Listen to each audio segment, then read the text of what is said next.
Hi beautiful souls, and welcome to Live Soulfully. So good morning from Lhasa. So I'm in Tibet right now, and I'm having glacier spring water the whole time I'm here. So this is my outfit for the day, and I'm having breakfast before heading out for a cultural tour today. So we're on our way to our first cultural site. We're heading to Drepung Monastery. So I'm heading in with my newfound family/tour group, and the weather is amazing. It's cold, but it's beautiful sun out there, and the scenery has been incredible along the way. So my most amazing tour guide is letting us know where the bathroom is right now. I haven't even climbed to the monastery, and it's already breathtaking.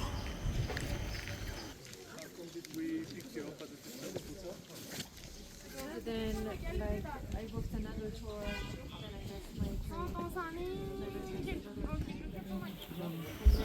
So this is the start of many, many, many steps. There's so many steps here. And prayer wheels. I found some prayer wheels, the first of many in Tibet, of course. And spring is really all around. With every step that I take, the view, look at that view. It's incredible. It's so scenic. On that mountain, so that mountain looks like heap of rice.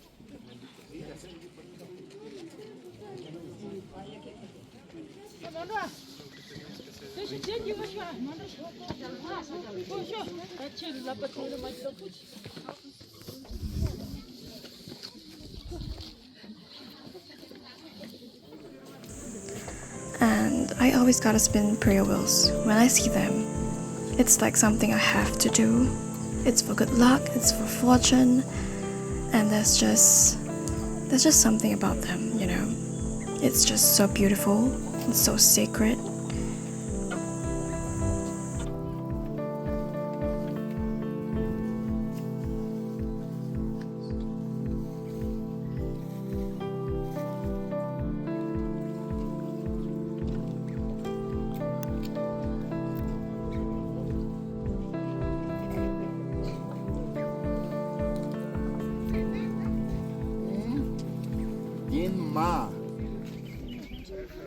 Since it's spring, there is an abundance of flowers. The steps are never ending, but the view along the way is amazing. The views took my breath away, honestly, both figuratively and literally. I'm not even kidding. I couldn't breathe again with the high altitudes and the cold. It was so cold. I'm still going up. Just keep going. But first, let me take a short breather. And I finally reached the top of the viewpoint. Look at that. Was it worth it? Yes, definitely. It was worth it. And now time to head all the way back down. And this is a bathroom, or a hole behind the cloth.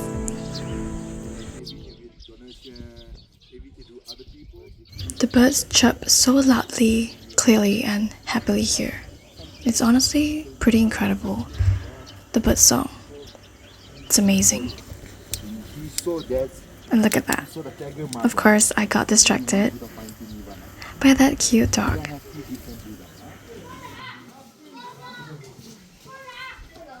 So if you can take off the hand inside the monastery. So there are beautiful cherry blossoms all around the monastery complex. And Drepung Monastery was where the Dalai Lamas actually stayed. So it was the early Dalai Lamas before the Potala Palace was constructed.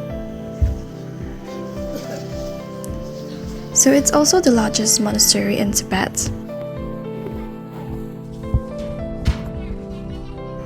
At one point, there were almost 10,000 monks staying in the monastery complex.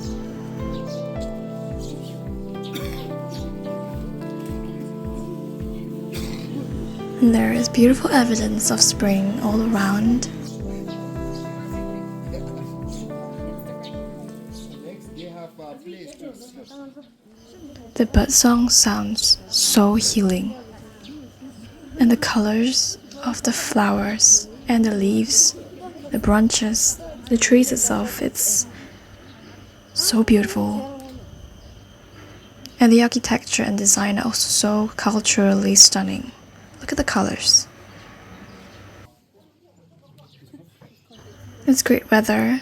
The skies are so blue and we're still walking within the huge monastery complex.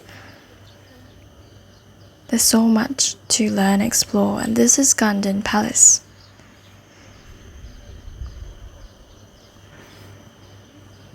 It was home to the early Dalai Lamas. It's also the Winter Palace, until the 5th Dalai Lama moved the seat to Potala Palace after it's being constructed. So as of today, the tombs of the 2nd, 3rd and the 4th Dalai Lamas still remained in the Drepung Monastery.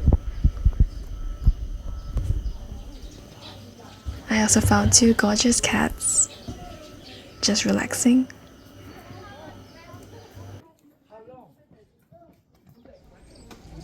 And now we head on to Sera Monastery. But we'll have our lunch here first at the Sera Monastery restaurant. Look at that. The meal was delicious. The butter tea here was honestly incredible. We couldn't finish it, so we shared it with another lady nearby. And I'm just exploring the area a little before we head in to the Sera Monastery itself. And now we're finally heading into the Sera Monastery complex.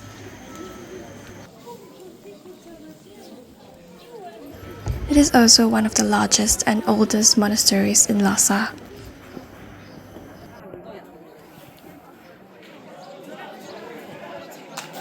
We went to the northwest side of the complex to watch the monks engage in debate.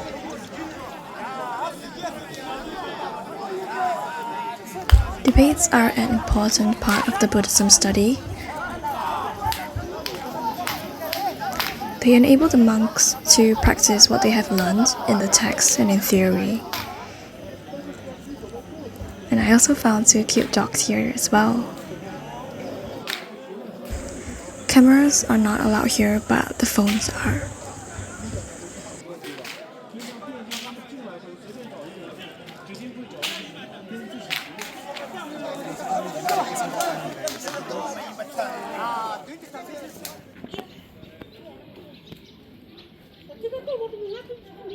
So after watching the monks engage in debate, I continued exploring the grounds of Sera Monastery.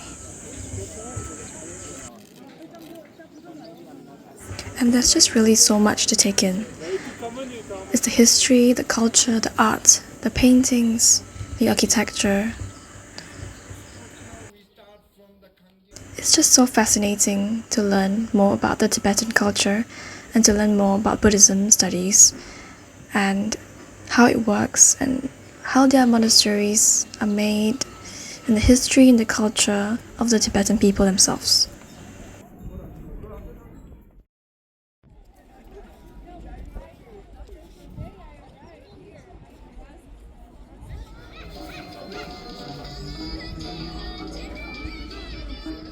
There was really a lot of walking and climbing of steps and stairs to get up inside the monastery itself and all around the complex, and of course it took my breath away, literally and figuratively.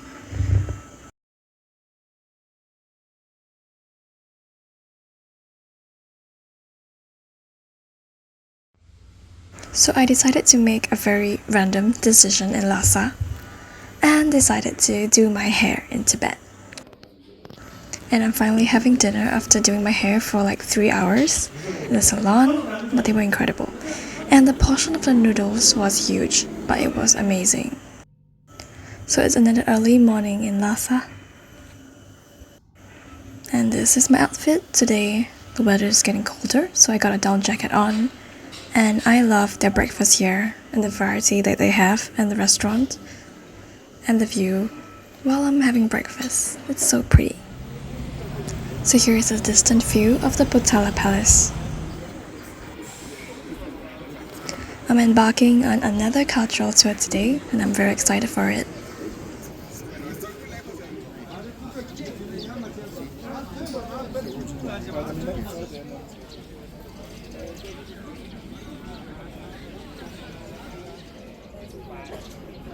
So here we are at the Potala Palace.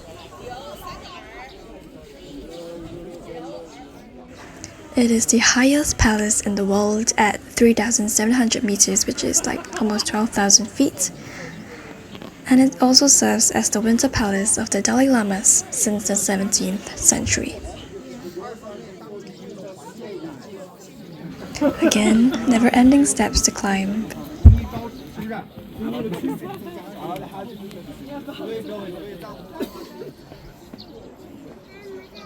But the view of the landscape is incredible.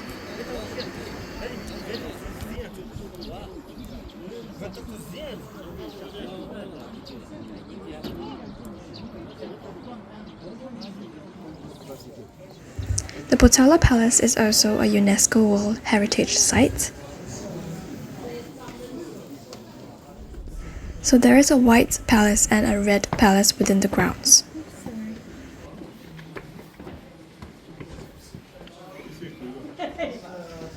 And we should always walk in a clockwise direction around Monasteries temple complexes.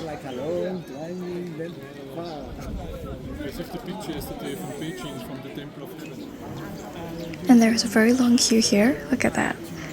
So we're trying to get into the center of the monastery, and it feels so serene here. The sights, the views, everything just feels so zen and beautiful.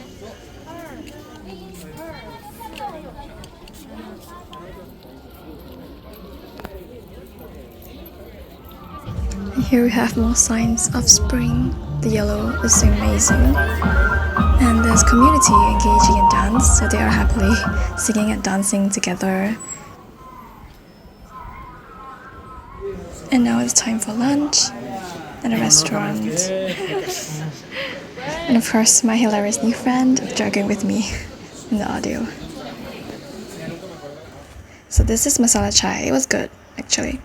And the food-wise, it was okay, but it was a little bland.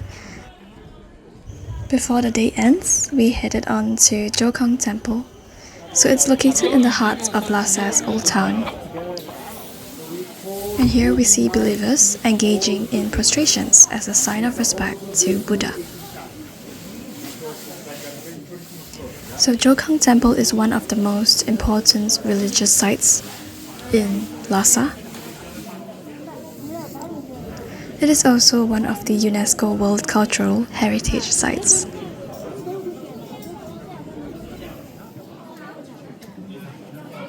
Here we can see the monks gathering to start their evening chants. It is very rare for visitors to witness them chanting, so we were very lucky.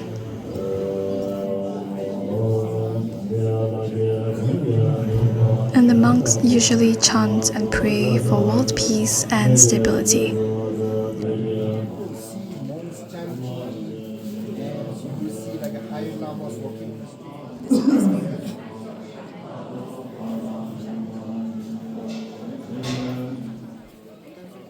So this is the rooftop of Jong Temple,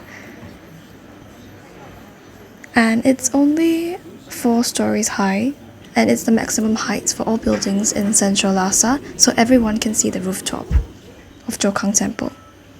And there is a 2,500-year-old statue of Jowo Shakyamuni, which is also Buddha, that sits in the temple itself. Due to sacred reasons, no photography is allowed inside the temple with other relics. And right outside the temple is Barkhor Street.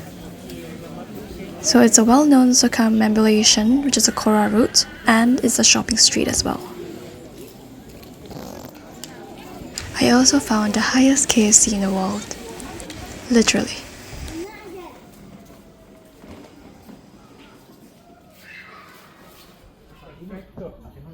So we're going for a very traditional dinner tonight in Lhasa.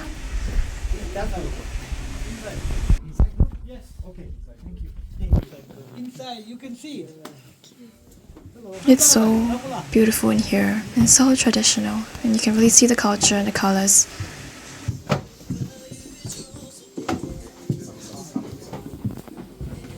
I really love the colors and the vibe of this restaurant.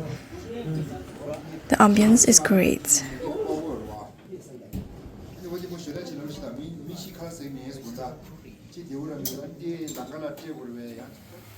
And here we have our dinner selection. There was a lot of food available, and this is my meal. So I tried their local Lhasa beer as well. So there's so much learning done on these cultural tours that I've embarked on, and it's now time to head back to the hotel to rest. In the next vlog, I'll be going on a 12-hour drive to another town in Tibet, and I'll be visiting incredible landmarks and exploring the vast landscapes of Tibet. So thank you for watching and stay tuned for the next. Till then.